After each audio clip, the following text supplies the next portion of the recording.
Everyone, आपकी कुछ queries आ रही थी कमेंट सेक्शन में, so I thought to make this new video. Also previous video में थोड़ा नॉइज़ इशू था। So let's get started. सबसे पहले तो आपने पूछा है वर्क प्रोफाइल के बारे में, is it completely a sales job और नॉट। तो actually it's not completely sales oriented job. ये डिपेंड करेगा आपकी प्रोफाइल पे। जैसे आपकी जब ज्वाइनिंग हो जाती है तो आपको कौन सा प्रोफाइल दिया जाता है, अलग अलग वर्टिकल्स है, अलग अलग डिपार्टमेंट्स है, अलग अलग प्रोफाइल है। तो आपको कौन सा डिपार्टमेंट मिल रहा है, कौन सी प्रोफाइल मिल रही है, उस पर डिपेंड करेगा कि आपका सेल्स जॉब है या नहीं। अगर आपको कॉर्पोरेट बैंकिंग मिल जाती है ना, तो उसमें थोड़ा अलग काम करना पड़ता है। अगर आपको रिटेल बैंकिंग मिलती है तो उसमें अलग रहता है। आपको अगर हेड क्वार्टर मिलता है तो दैट वर्क इज़ डिफरेंट। तो आप ऐसा नहीं बोल सकते कि आपकी कम्प्लीटली कुछ सेल्स करने को बोला जाएगा, ऐसा कुछ नहीं है। आपको ऑपरेशंस भी करा सकते हैं, आपको सेल्स भी करा सकते हैं, या फिर आपको कम्प्लीटली अलग प्रोफाइल भी मिल सकती है। जैसे ट्रेड फाइनेंस हो गया, ट्रेजरी हो गया, तो वो सब पूरा अलग है, ठीक है। तो it will depends on your job profile. और वो कब अलॉट किया जाएगा, जब आपकी पोस्टिंग आ जाएगी। उसके बाद जब पोस्टिंग आ जाएगी तो आपको वर्टिकल पता चल जाएगा, आपको रिटेल मिल रही है, कॉर्पोरेट मिल रही है। और उसके बाद जब आप ब्रांच में जाओगे, अगर रिटेल मिलती है तो फिर वहाँ पे आपके जो ब्रांच हेड है वो आपको क्या दे रहे हैं, और ऊपर से भी जैसे HR डिपार्टमेंट से आपको कौन सी प्रोफाइल मिल रही है उस पर डिपेंड करेगा, ठीक है। उसके बाद कुछ लोगों को कलर ब्लाइंडनेस, कुछ लोग मुझसे कलर ब्लाइंडनेस के बारे में पूछ रहे थे। It's I think it's not colour blindness कि आप बिल्कुल कलर ब्लाइंड हो। हाँ, कलर डेफिशिएंसी हो सकती है, ठीक है, कि कलर डेफिशिएंसी है। आपको कुछ जो टेस्ट होता है उसमें आपको कुछ नंबर्स नहीं दिख सकते, ठीक है।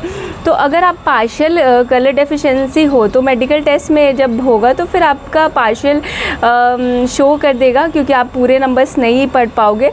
तो एक्चुअली हो जाता है, ठीक है। पार्शियल कलर डेफिशिएंसी में काफ़ी लोगों की पोस्टिंग आई है, सो नॉट एन इशू। बिल्कुल नहीं दिख रहा है तो मतलब कलर ब्लाइंड आप समझो, बिल्कुल ही नहीं दिख रहा है। It's like completely black and white, everything is black and white for you. तो I am supposing that this is not the case, okay.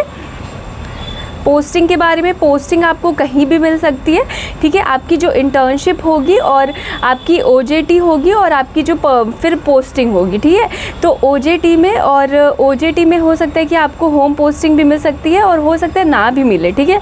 और ये भी हो सकता है कि आपको जो OJT में ब्रांच मिली है उसी में आपको रिटेन कर ले, ठीक है। और ऐसा भी हो सकता है कि फिर आपको OJT आपकी दूसरी ब्रांच में हो रही है और आपकी पोस्टिंग दूसरी ब्रांच में हो रही है। इनफैक्ट सिटी भी अलग हो सकती है, आपकी OJT किसी एक सिटी में हो रही है और आपकी जो पोस्टिंग है वो दूसरी सिटी में हो रही है, ठीक है। तो ये आप प्रिडिक्ट नहीं कर सकते, वो HR डिपार्टमेंट ही कर सकती है। आप रिक्वेस्ट कर सकते हैं, अगर आपका कुछ जेन्युइन रीज़न है तो मेल ID आपको बताई जाएगी, वहाँ पे आप उनको रिक्वेस्ट करना कि मेरा एक जेन्युइन रीज़न है। जैसे अब जेन्युइन रीज़न आप समझ रहे हो ना, कुछ भी नहीं वो कंसिडर करेंगे, like you have some genuine reason, तो वो कंसिडर कर सकते हैं, ठीक है। उसके बाद फिर बाद में जैसे अगर आपकी जहाँ पे पोस्टिंग आ गई, उसके बाद अगर आप जैसे आपकी बाद में पोस्टिंग, जैसे आपकी किसी सिटी में पोस्टिंग आ गई और आप चाहो तो बाद में ना ट्रांसफ़र ले सकते हो। ट्रांसफ़र आपकी आप ना मतलब लाइफ में 2 बार अपने मन से ट्रांसफ़र ले सकते हो अपने होम पोस्टिंग में, ऐसा करके।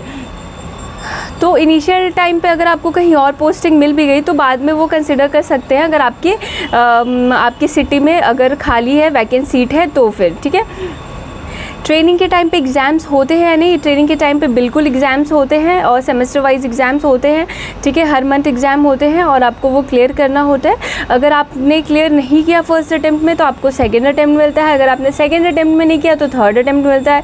थर्ड अटैम्प्ट में नहीं किया तो फिर HR आपसे पूछता है कि क्यों नहीं आप क्लियर कर पा रहे हो, और उसके बाद मतलब आप बता पाओगे रीज़न कि ऐसा रीज़न आप नहीं अटैम्प्ट क्लियर कर पा रहे हो। उसके बाद फिर आपका जो ड्यूरेशन है 1 ईयर, जैसे इंटर्नशिप OJT, वो अगर आपने बिल्कुल क्लियर नहीं किया तो OJT इंटर्नशिप से वापस से बुला के आपको फिर से रिटन एग्ज़ाम ये सब क्लियर करने के लिए बुलाया जाता है, और एग्ज़ाम देके फिर से आप वापस जाओगे और विद इन 1 ईयर तो आप कर ही लोगे क्लियर। इतना भी कुछ नहीं है कि आप एकदम क्लियर ही नहीं कर पाओगे, ऐसा कोई भी नहीं था जिसका एग्ज़ाम क्लियर नहीं हो पाया था।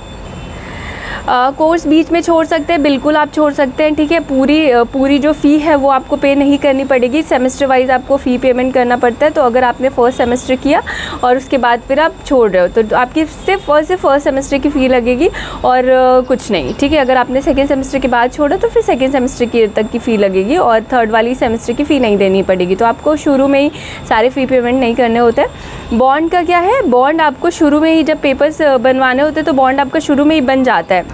बॉन्ड शुरू में बन जाता है, लेकिन वो इम्प्लीमेंट कब होता है, जब आपकी पोस्टिंग आ जाएगी, ज्वाइनिंग हो जाएगी 1 ईयर के बाद फिर वो इम्प्लीमेंट होता है। जब उसके बाद फिर आपका बॉन्ड एप्लीकेबल होता है, अराउंड 3 ईयर्स के लिए है, 3 ईयर्स और 2 लाख प्लस GST, ठीक है।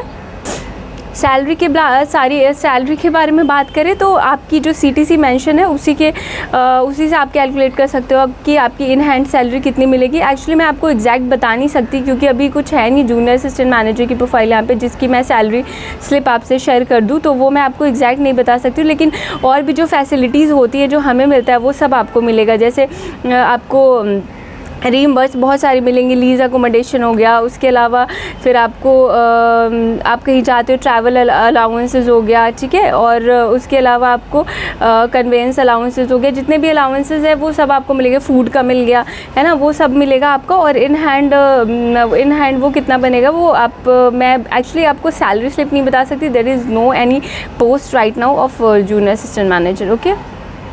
उसके बाद फिर आपका रिटन एग्ज़ाम की प्रिपरेशन तो हो रही होगी। रिटन एग्ज़ाम के बारे में मैंने ऑलरेडी बता दिया है।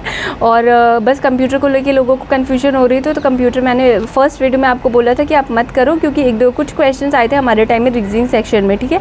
और कंप्यूटर लाइक आप फोकस करो जो मेन है, और कंप्यूटर आपके नोटिफिकेशन में मेंशन नहीं है, आई कम्प्लीटली अग्री, तो वो आप कंप्यूटर छोड़ दो, नॉट एन इशू। और आपका पहले से किया हुआ है, जैसे RRB या फिर किसी और एग्ज़ाम्स के लिए आपने किया होगा, तो फिर उसमें क्या है, अगर एक दो क्वेश्चन आएंगे तो आप अटेम्प्ट कर लेना, ठीक है। That is all. अगर कोई और इशू है, कोई और डाउट है, तो let me know in the comment section, I will try to answer. See you in the next video. Thank you.